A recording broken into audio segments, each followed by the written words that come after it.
no es suficiente ser experto en algún tema, sino también tienes que saber cómo transmitir, ¿verdad?, a tu audiencia. Y me ha tocado, pues, varias veces, ¿no?, que hay personas que pueden ser una eminencia, pero luego los pones enfrente de un grupo o los pones en un Zoom y pierden pues toda ese dinamismo, la interacción, entonces pues no logran transmitir esos aprendizajes que queremos que puedan transmitir. Entonces yo creo que es una combinación de esas dos cosas, ¿no? La credibilidad y el dinamismo que uno encuentra para armar un grupo de personas que pueden formar este programa, ¿no? Por así decirlo.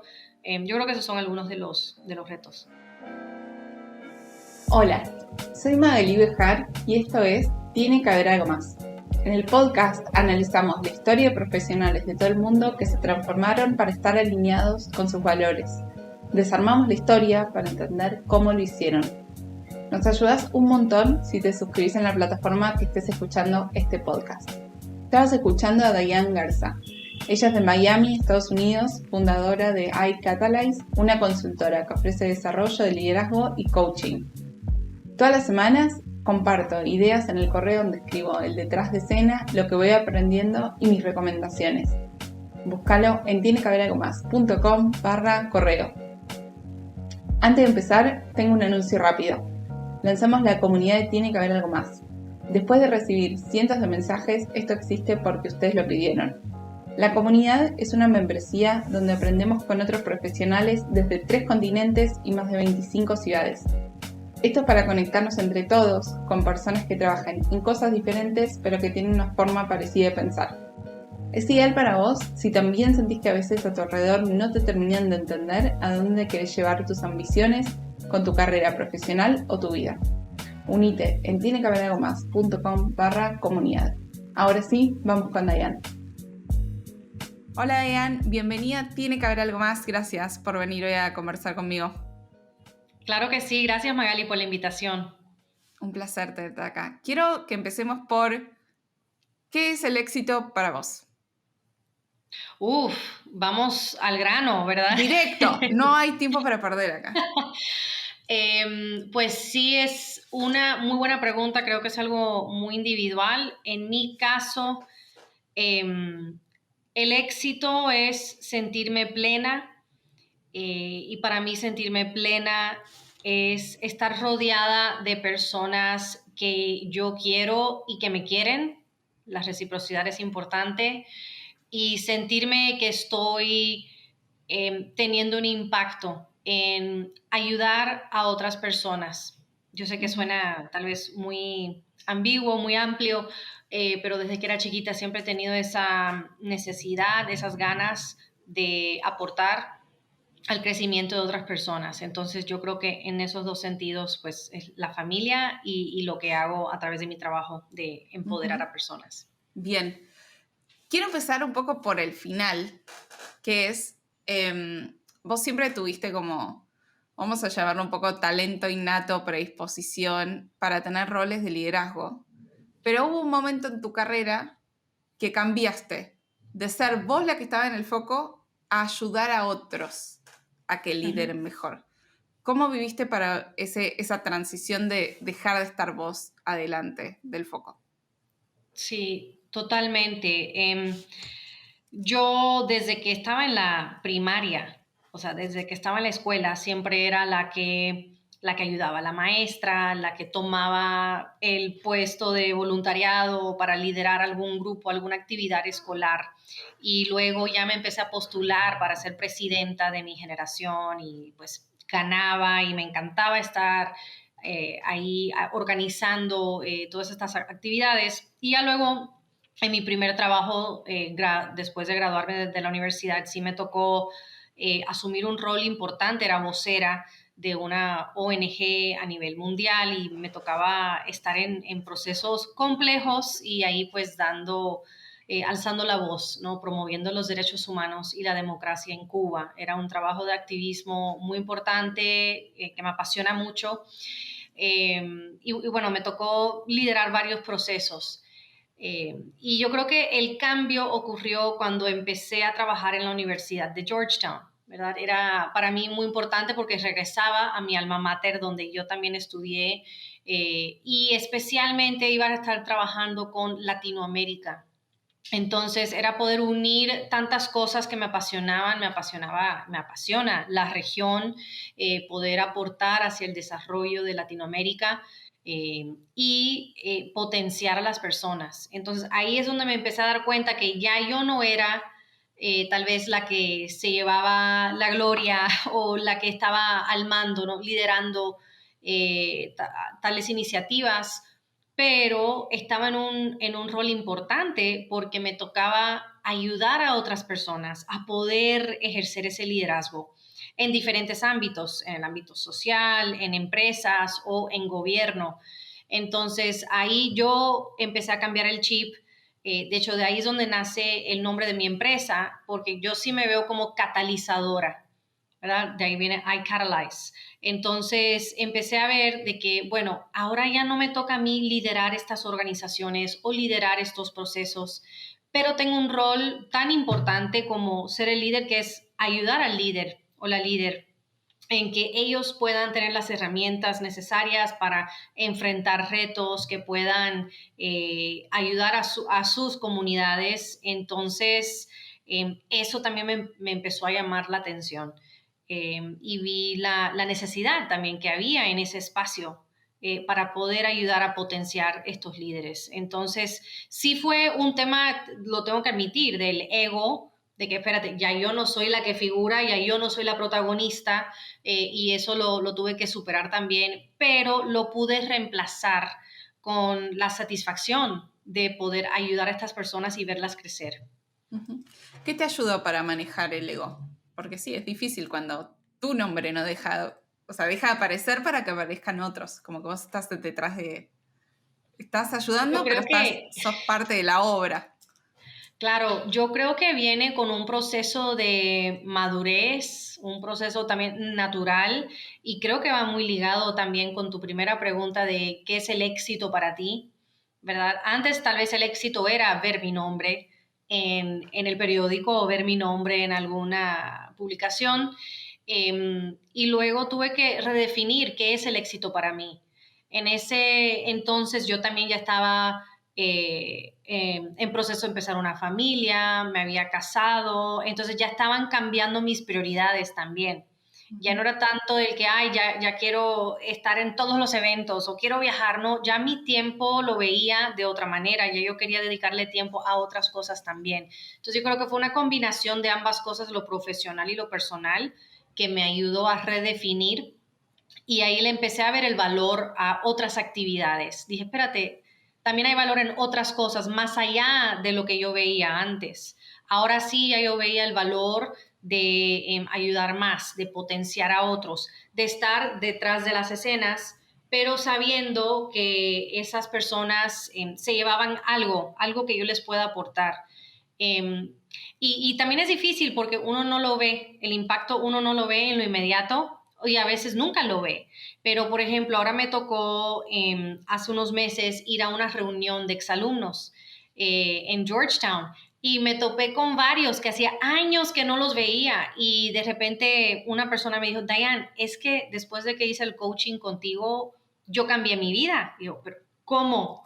Dice, no, es que yo regresé y yo le pedí matrimonio a mi novia y yo hice estos cambios en mi trabajo, o sea, como que, y son cosas que en ese momento, pasando por el proceso, yo no lo veía, yo no sabía, pero luego uno dice, wow, uno no sabe el impacto que puede tener en alguien, ¿no? Y luego, pues, el efecto multiplicador, ¿verdad? Por todo lo que eso implica.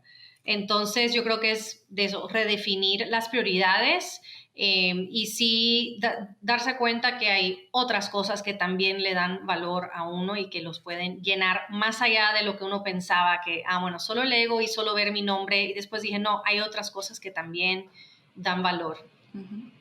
¿Vos decís que se abre el servicio de Celestina en iCatalyze? Ahora, o ¿Cómo? sea, ahora el servicio de matchmaking para armado de parejas después de tu coaching. Ese es el, el servicio que No, bueno, decís. imagínate. Creo que sí. De hecho, hay algunas parejas ahí, ¿no? Que se han salido de los programas que hemos coordinado, pero eso ya es un bonus, ¿no? Es Perfecto, un perfecto. extra. ¿Cómo haces vos, Dayan, para balancear tu familia con tener una empresa y tu carrera profesional? Claro, yo creo que esa es la pregunta del millón de dólares y que nos hacemos la mayoría de las mujeres, es cómo lograr ese famoso balance. Para empezar, yo no me gusta la palabra balance porque creo que eso implica un 50-50, que todo está perfecto y nivelado y no creo que eso es posible, ¿verdad? Creo que como seres humanos tenemos muchos aspectos de nuestra vida y a mí me gusta usar más la palabra como ritmo, ¿no? Creo que es como, por ejemplo, en una canción hay muchos instrumentos que están tocando a la vez. Está la guitarra, los tambores, una trompeta, y hay ciertos momentos en que se le da un solo y un instrumento toma más prominencia que las demás, pero los demás instrumentos siguen estando ahí, solo que no se pueden escuchar tanto. Y ya luego habrán otros momentos en la canción donde viene otro instrumento. Entonces, yo creo que eso pasa también con nuestras vidas. Uno tiene que, regresando a las prioridades, ¿verdad? Saber cuáles son esas cosas que son importantes para ti en los aspectos de tu vida, ya sea en lo personal, lo social, lo de salud, lo profesional. O sea, hay muchos aspectos de nuestra vida que tenemos que estar viendo, incluyendo lo financiero, nuestro ejercicio, y hacer un análisis de, bueno, cómo me siento en cada uno de esos aspectos y saber que van a haber momentos, en mi caso, que le tienes que dedicar más tiempo a lo profesional. Y pues yo sé que si le estoy dedicando más a lo profesional, las otras áreas de mi vida no le voy a estar dedicando tanto tiempo. Entonces, pero yo me siento tranquila sabiendo que yo le he puesto cierto límite. Entonces yo sé que sí le voy a dedicar a lo profesional, pero ya sé que después de unas horas o después de una semana, ya yo voy a regresar y dedicarle más tiempo a estos otros aspectos de mi vida.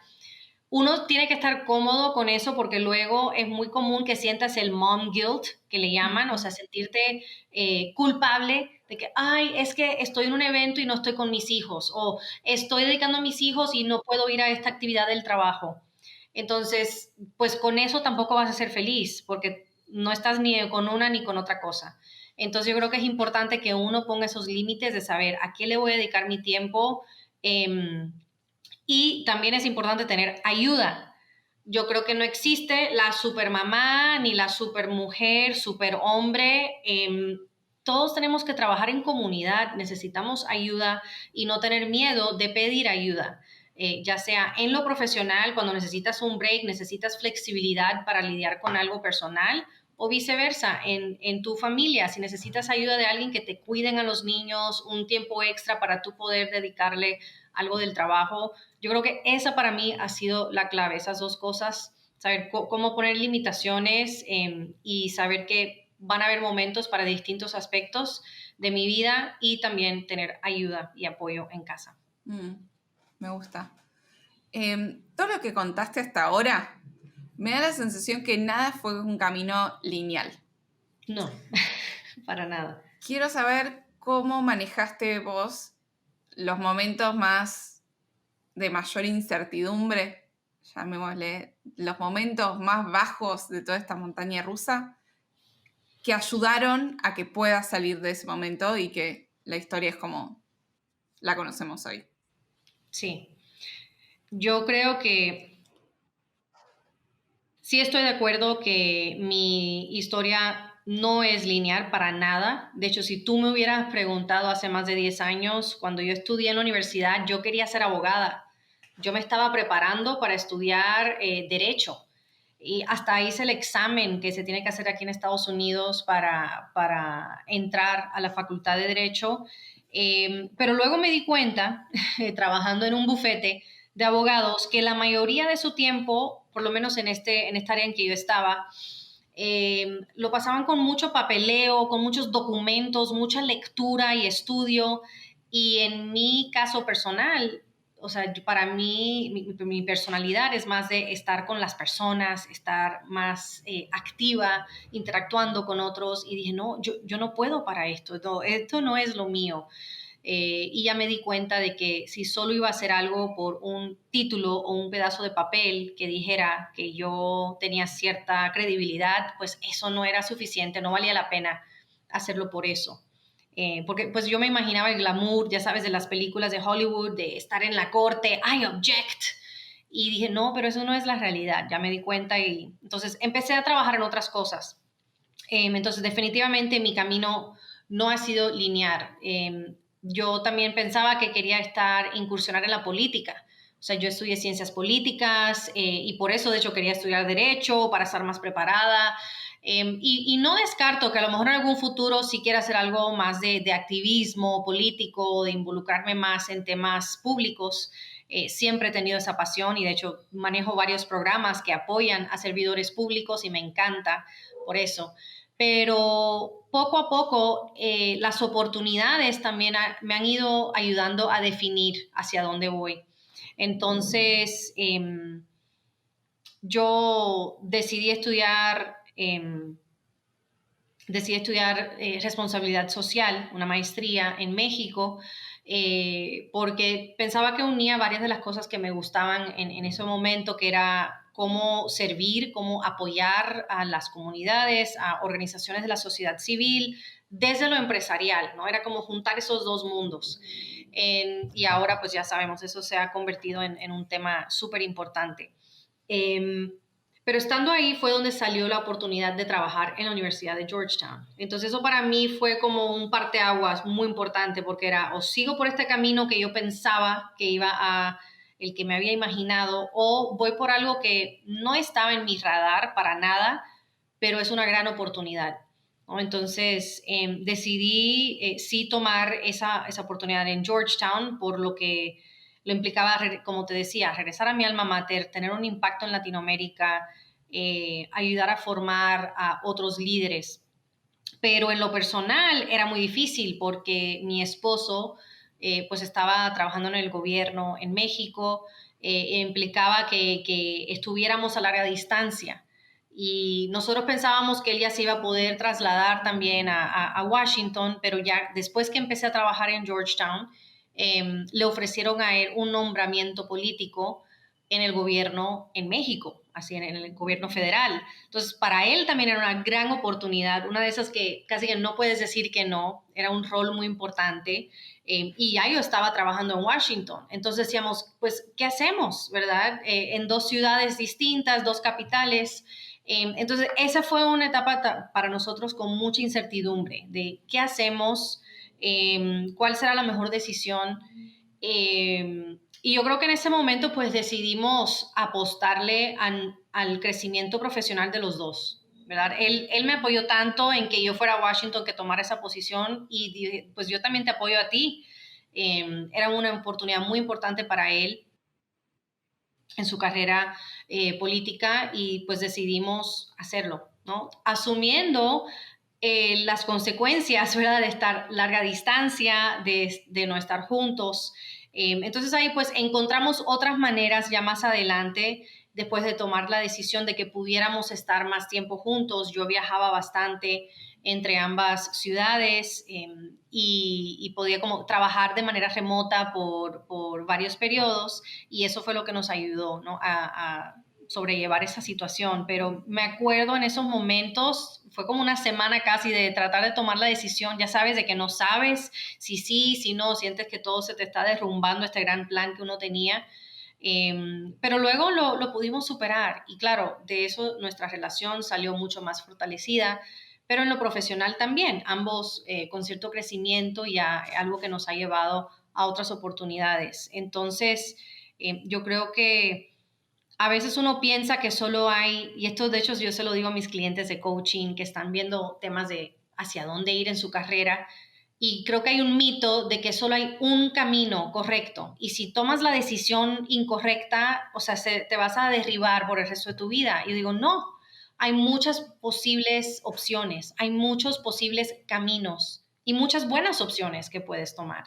Entonces yo creo que es una de esas de que tienes que decidirte y avanzar y a sacarle el máximo provecho a esa opción. Pero Ujú. bueno, es un poco uno de esos momentos que me ha tocado con mucha incertidumbre. Está bueno. ¿Sentís que en esto que vos ayudás a personas en avanzar con sus carreras, a cambiarlas, ¿Qué momento tuviste vos profesional donde sentiste que tu carrera estaba trabada? Hmm. Em,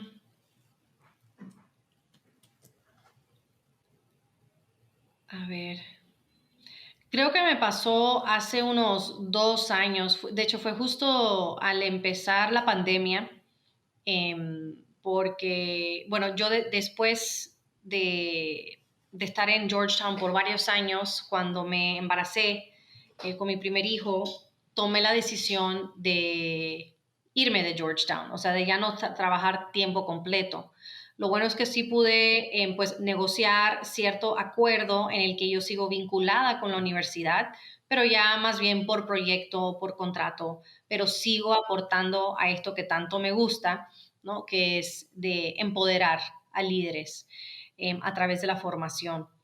Y unos años después de empezar con esa nueva modalidad de estar trabajando por mi cuenta, tener mi propio negocio también, lo cual me dio esa oportunidad de trabajar con otras empresas, con otros clientes de coaching y de capacitación, llegué a un momento que, y te digo, aquí se junta la parte personal y la profesional, ¿verdad? Pues ya yo eh, había tenido mi segunda bebé, ella estaba recién nacida, bueno, ya tenía como un año y de repente yo me sentía estancada. Dije, ok, mi negocio como que ahí va, pero todavía no siento ese boom, no siento que he podido llegar a todos los clientes que me gustaría.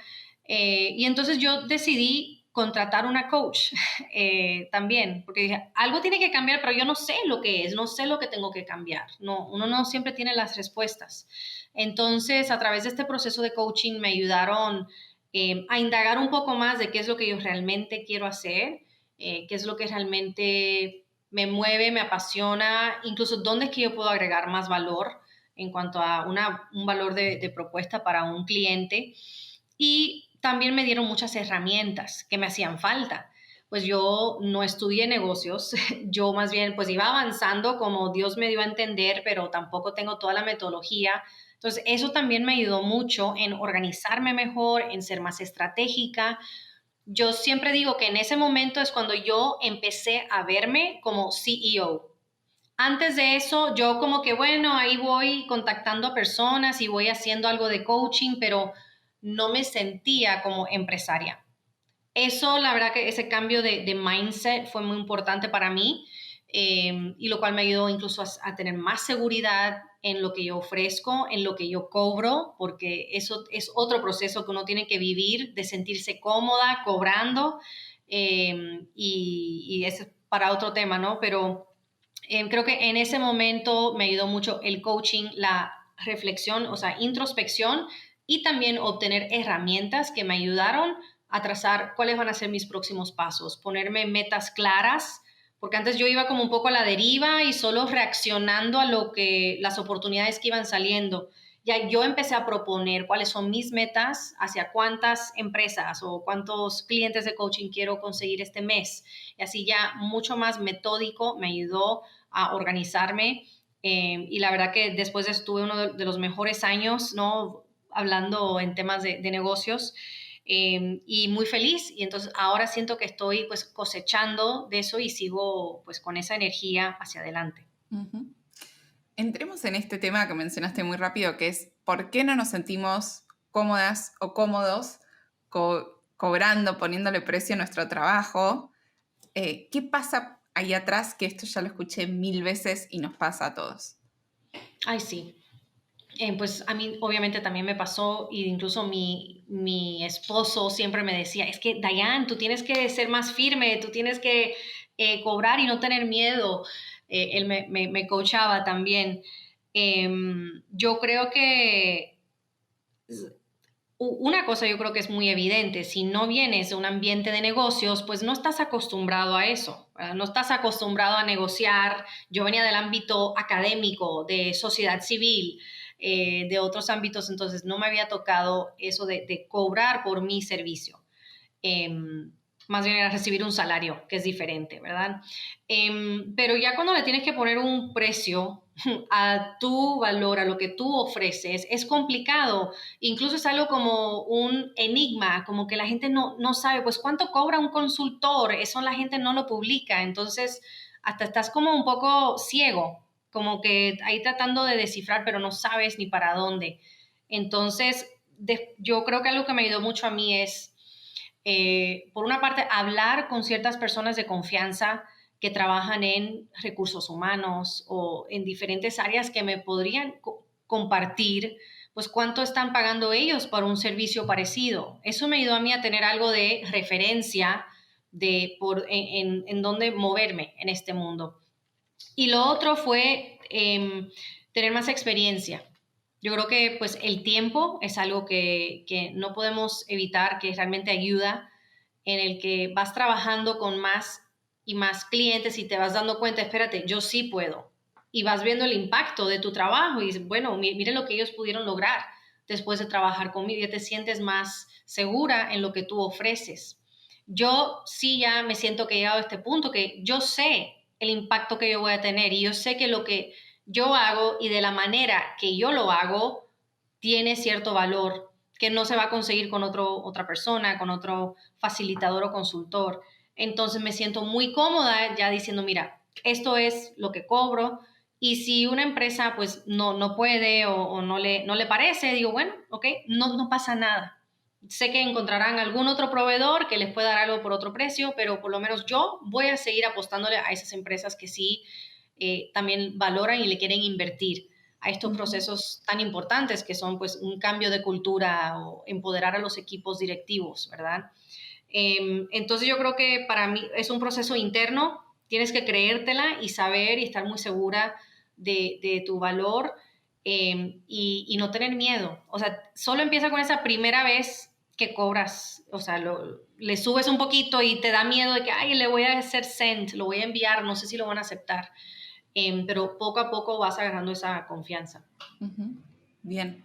¿Qué es para vos lo más difícil de tener tu propia empresa? La incertidumbre. Yo creo que como muchas cosas es la incertidumbre de no saber, un mes te puede ir muy bien, otro mes no tan bien, entonces tienes que poder manejar esos altos y bajos. Yo creo que eso sería lo Mm, más difícil, la incertidumbre. sí, 100%. ¿Se te ocurre algún muy bueno o mal consejo que te hayan dado alguna vez? Mm, muy bueno o mal consejo. No sé, un consejo que me viene mucho a la mente fue uno que recibí hace muchos años cuando yo estaba pues ya casi me graduaba de la prepa, o sea, antes de la universidad, y yo participaba antes en certámenes de belleza, pero siento que eso fue como otra vida. Y yo me acuerdo que una vez el que dirigía ¿Participabas este cómo? concurso, yo en los certámenes de belleza, que yo llegué a ganar algunos, fui Miss Hispanidad No, en, me muero. en Bueno, para Miami, responderme esto y ahora te pregunto de sí, y certamen en de Miss belleza. Latina USA. Ah, Em, sí, pero eso te digo, fue cuando tenía como 17, entre 17 y 20, 21 años. Y bueno, en ese momento uno de los directores de una de esas certámenes con el que me tocaba hacer muchos eventos, pues ya yo era la reina y tenía que ir a representar en diferentes actividades de la hispanidad. Y él me dijo, tienes que vestirte no para el rol que tienes, sino para el rol que quieres tener. Y sé que tal vez eso suena como algo un poco vanidoso, ¿verdad? Como superficial, pero es algo que realmente se me ha quedado. Y para mí, yo lo veo como un tema de personal branding, ¿verdad? De tu marca personal. Y para mí siempre ha sido muy importante pues tener cierto look y cierto porte, que creo que también es importante como líder, ¿verdad? De tener cierta credibilidad y autoridad. Y es algo que siempre me ha acompañado el tratar de sentirme que estoy a la altura de la actividad en la que estoy o del grupo con el que estoy, ¿verdad? Porque pues sí me ha tocado trabajar con empresarios, empresarias de muy alto nivel y digo, bueno, pues yo también voy a estar a ese nivel, ¿no? Y yo creo que cuando uno se viste bien, se siente bien también, o sea, como que eso afecta tu seguridad en ti mismo, en ti misma. Entonces, eso fue algo como muy sencillo, pero se me quedó, no sé por qué. Ujú. Bien. ¿Qué hay detrás de participar de un concurso de belleza? La verdad que en ese entonces yo lo hacía por diversión, ¿verdad? Yo siempre fui pues muy alta, de las más altas de mi generación y es algo que me llamó la atención un día. Literalmente vi un comercial en la televisión y dije, ay, eso estaría interesante, ¿por qué no le intento? Y yo ni sabía, ni idea. Y entonces empecé a participar en una de estas. Había una señora que era como la coach para enseñarnos cómo caminar, cómo modelar, o sea, lo básico. Y de ahí me empezó a gustar. A mí siempre, por el tema que siempre me había gustado el liderazgo, yo no tenía problemas estar enfrente de un grupo. A mí me encantaba hablar a un grupo muy amplio, o sea, como que no tenía pena en ese sentido de exponer. Entonces yo creo que fue como una otra manera de manifestar eso. Y me empezó a ir bien. Entonces, pues yo practicaba y me empezó a ir bien. Pues el primer año no quedé, fue una de las finalistas, pero no gané. Y entonces me postulé otra vez, participé el próximo año y ahí sí gané. Yo lo veía también como una manera de ganar dinero de becas, porque uno de los premios era una beca. Entonces daban cierto monto y para mí era como otra manera de apoyar hacia mis estudios, ¿no? Para la universidad. Entonces creo que le vi ese valor y yo lo hacía por diversión, ¿verdad? Sí me tocó participar en algunas otras actividades también en la televisión, donde sí realmente lo hacía por el placer, por la diversión, no lo tenía que hacer por el dinero, ¿no? O por la supervivencia, como si me tocó ver a otras personas que tal vez sí lo tenían que hacer por una necesidad.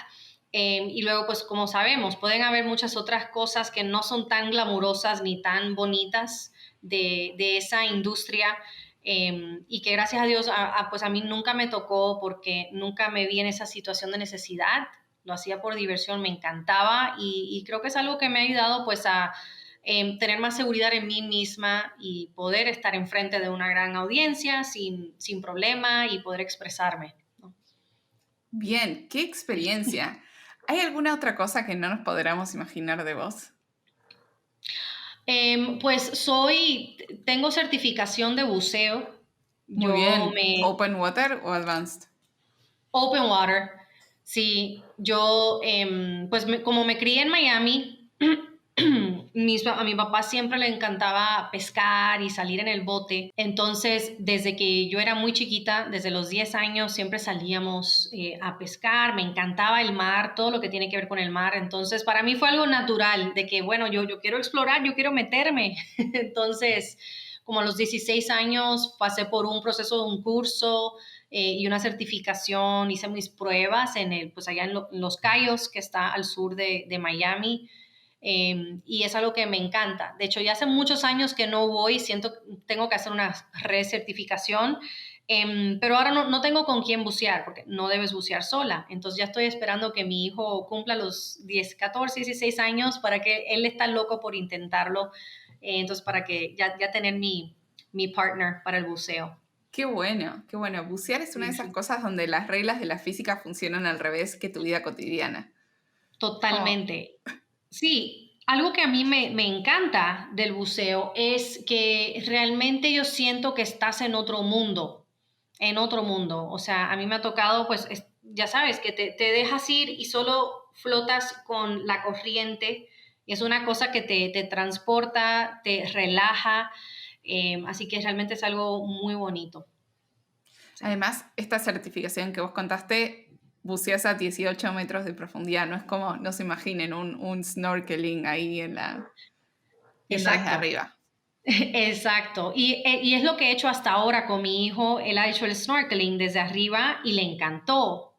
O sea, lo vi como que se le abrieron los ojos, este otro aspecto de la vida que él nunca había visto. Entonces, sí, ya ir más profundo, verte frente a frente con ciertos peces, con tiburones, mantarrayas, o sea, es algo impactante. Ujú. Bien. Vos que naciste en Estados Unidos, en Miami, pero sos hija de padres cubanos, español fue tu primer idioma.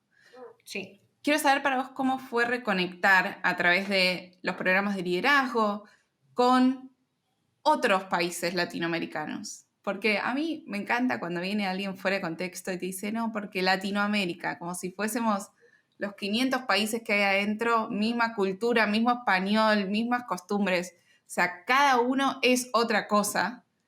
Entonces, ¿cómo fue para vos reconectar con otras culturas? Sí. Es chistoso porque yo siempre critico eso de mí misma, ¿no? Porque según yo siempre decía que yo me crié en un ambiente multicultural. Pero luego cuando salí de Miami a estudiar en Washington, en Georgetown, me di cuenta que yo realmente me había criado en una burbuja, porque yo pues me crié con otros cubanos americanos muy parecidos a mí, o sea, sí hablábamos inglés y español, uno que otros nicaragüenses, o sea, de diferentes países, pero la verdad que no me había criado con tanta diversidad como yo pensaba. Entonces, pues sí, ya cuando me tocó trabajar en esta organización que te mencioné de derechos humanos, ahí empecé a viajar por otros países. Yo nunca había visitado a otros lugares en Latinoamérica. Entonces ahí es donde empecé a conocer de primera mano la diversidad, la gran riqueza que tenemos, ¿no?, en la región. Y el poder trabajar ya en la universidad con líderes de tantos países, conocer uno a uno de primera mano sus costumbres, sus acentos. Ahora sí yo te puedo detectar de dónde son, incluso de qué región, porque dentro de un país también hay diferentes acentos, ¿verdad? Entonces, eso para mí es algo que no tiene precio. Pero sí, yo creo que es un proceso de aprendizaje y otra vez ahí viene el ego de que yo no sé todo y me di cuenta, espérate, yo pensaba que me crié en un ambiente diverso, pero no lo fue. Yo Ujú. pensaba que me crié en un ambiente diverso, pero no lo fue. Entonces tuve que tener esa apertura a buscar y esa curiosidad de preguntar y aprender, de observar y saber que yo no tengo todas las respuestas y que hay mucho que puedo aprender. Y también mucho valor que ellos me pueden agregar. Yo creo que eso es lo más importante, de no verse como que uno es mejor que otro, sino todos tenemos un valor increíble que podemos aportar y hay que tener esa apertura. Ujú. ¿Y cómo se sintió pasar de pronto a ser una minoría? Uf, eso me tocó muy fuerte en la Universidad de Georgetown cuando estudié ahí pues mi carrera, mi licenciatura, eh, porque en Miami yo venía de ser eh, la mayoría, ¿no? Todos eran igual que yo, todos hablábamos inglés y español. Y ya en Georgetown es cuando me sentí como minoría por primera vez. Era interesante porque cuando yo le decía a las personas que mis padres eran cubanos, me decían, ay, qué bien, yo quiero ir ahí para Spring Break, ¿verdad? Yo quiero ir ahí de vacaciones. Y yo decía, pero ¿cómo vas a ir ahí de vacaciones si es un país sin libertad, ¿no?, con una dictadura donde las personas están en extrema pobreza?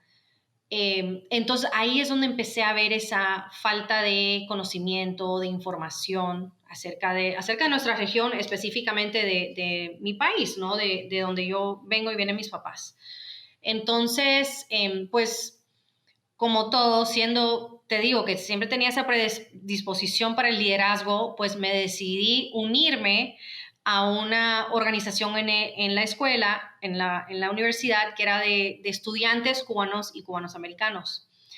Y juntos ahí empezamos a armar y formamos, de hecho, una ONG que juntaba a jóvenes cubanos americanos de todo el país. Se llama Raíces de Esperanza.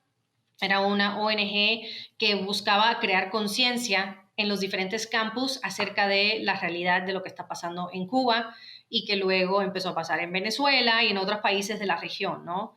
Entonces, yo creo que más bien al sentirme como minoría, busqué otras personas como yo, ¿verdad? Otras personas con las que sí me podía identificar, pero también sí tuve mucha más apertura a otras personas, a otras culturas, ¿no? De incluso aprender acerca de ellos. Tenía curiosidad también porque yo no había tenido pues tanta interacción antes de eso. Ujú. Y lo que sí traté de hacer es de educar, de promover más conocimiento, ¿no? Acerca de lo que estaba pasando en Cuba realmente. Entonces yo creo que ese fue mi approach. Está bueno. ¿Qué aprendiste por pasar por esta experiencia? Em, Muchísimas cosas, muchísimas cosas.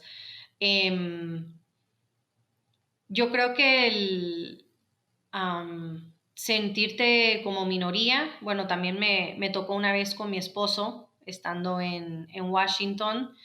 Él estaba en una biblioteca pública y de repente, solo por estar hablando español, alguien le dijo algo, pues, como pues un insulto, ¿no? Y entonces, y él regresó a la casa súper enojado, frustrado, indignado, ¿no? Entonces, sí me ha tocado estar como frente a frente, ¿no? Con la discriminación que puede haber, Ujú. que es la parte fea de eso, de sentirse como minoría. Em, y yo creo que lo único que podemos hacer es tratar de contrarrestarlo con la educación, con la formación.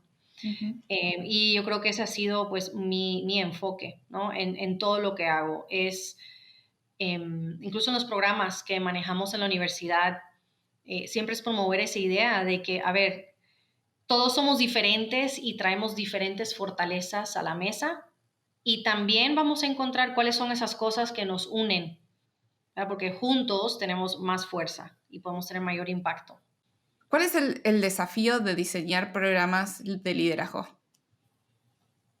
Hmm.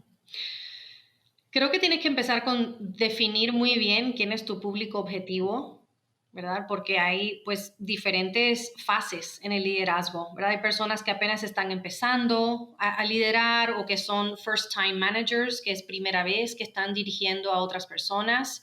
Eso requiere una serie de habilidades o puedes tener personas que ya están a mitad de su carrera o personas que ya están mucho más consolidadas en liderazgo y necesitan otras habilidades y otros temas para potenciarlos, que de hecho justo estoy desarrollando un programa ahí para mujeres líderes que ya están muy avanzadas en sus carreras.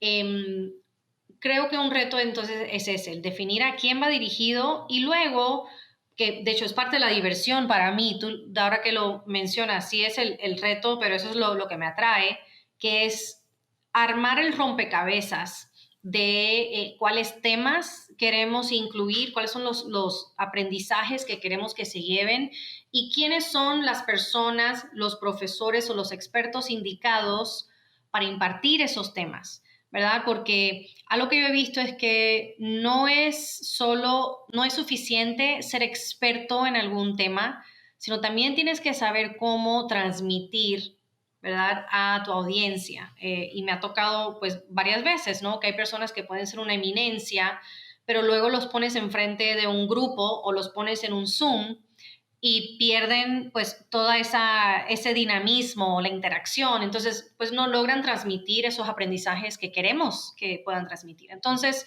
yo creo que es una combinación de esas dos cosas, ¿no? La credibilidad y el dinamismo que uno encuentra para armar un grupo de personas que pueden formar este programa, ¿no? Por así Ujú. decirlo. Yo creo que esos son algunos de los retos. Qué bueno que mencionaste esto, porque poder transmitir las cosas es igual de importante que saberlas. Sí, Y es una pena. O sea, cada vez que ves a alguien que se nota que es experto, pero que no puede comunicar ese mensaje y no llega. totalmente. Diane, ¿cómo hacemos para cerrar este capítulo? Quiero dejar un momento de micrófono abierto para un último mensaje, palabras finales a la audiencia, algo que ya hayamos hablado o no, pero lo que se te venga. Ok. Pues yo creo que algún aprendizaje que me gustaría que se lleven es de que uno arma su propio destino, ¿verdad? Y las posibilidades son infinitas. O sea, muchas veces nos encajonamos o nos empezamos a poner barreras y limitaciones que nosotros mismos armamos en nuestra mente. Y creo que nosotros tenemos mucho más capacidad de lo que creemos, a veces mucho más fortaleza de lo que nos damos crédito. Entonces, los invito a tener esa autorreflexión, ese autoconocimiento, de explorar qué es lo que tú realmente quieres, qué es lo que realmente te mueve y que tú puedas definir tu propio éxito, ¿verdad? No basado en el qué dirán, en el qué dice la sociedad o qué es lo que esperan mis papás y mis abuelos, sino qué es lo que realmente me mueve a mí, qué es lo que yo quiero.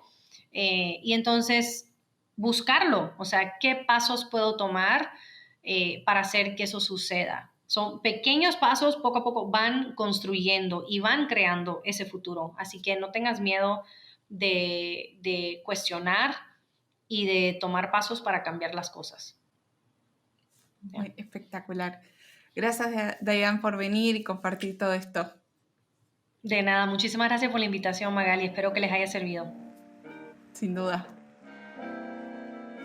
Gracias por escuchar este capítulo. Si tenés una amiga o amigo que le pueda gustar, reenvíaselo, que nos ayuda a crecer. Todas mis reflexiones mientras construyo Tiene que haber algo más están en el correo semanal en tienequehaberalgomás.com/correo. Todos los links de lo que hablamos están en tienequehaberalgomás.com y mándame tus comentarios por redes sociales. Nos vemos la semana que viene.